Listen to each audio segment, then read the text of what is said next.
नमस्कार मंडळी, तू हिरे माझा मितवा या मालिकेच्या आजच्या पुढील भागात आपल्याला असं पाहायला मिळालं, आपला अर्णव आता ईश्वरीच्या साडीला इस्त्री करत असतो आणि ईश्वरी आता अर्णवकडे पाहून म्हणत असते, वा सर, तुम्ही चक्क माझ्या साडीला इस्त्री करताय.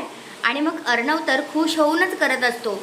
दुसऱ्या बाजूला वल्लरी आणि उदयकांत वरती हॉटेलमध्ये जात असतात. त्यांना रक्ताचे डाग दिसतात. तर वल्लरी म्हणते, हे ना मला त्या रमाकांतचेच वाटत आहेत, तो इथे गेलाय वाटतं. मग आता ते दोघेही जण त्याला शोधायला वरती जातात. दुसऱ्या बाजूला ईश्वरी अर्णवचा मस्तपैकी रोमॅन्स चालूच असतो. तेवढ्यात ईश्वरी अर्णवला म्हणते, सर तुम्हाला माहिती आहे ना, आपलं लग्न पण अशाच एखाद्या हॉटेलमध्ये झालं होतं. कुठल्या परिस्थितीत झालं होतं. तेव्हा मग अर्णव म्हणतो, हो ना, तेव्हा तर तुला ते ॲक्सेप्टच नव्हतं.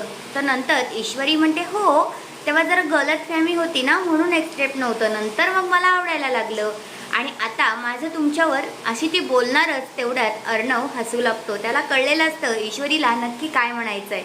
तर हा आहे आजचा पुढील भाग. तुम्हाला कसा वाटला ते कमेंट करून नक्कीच सांगा. धन्यवाद.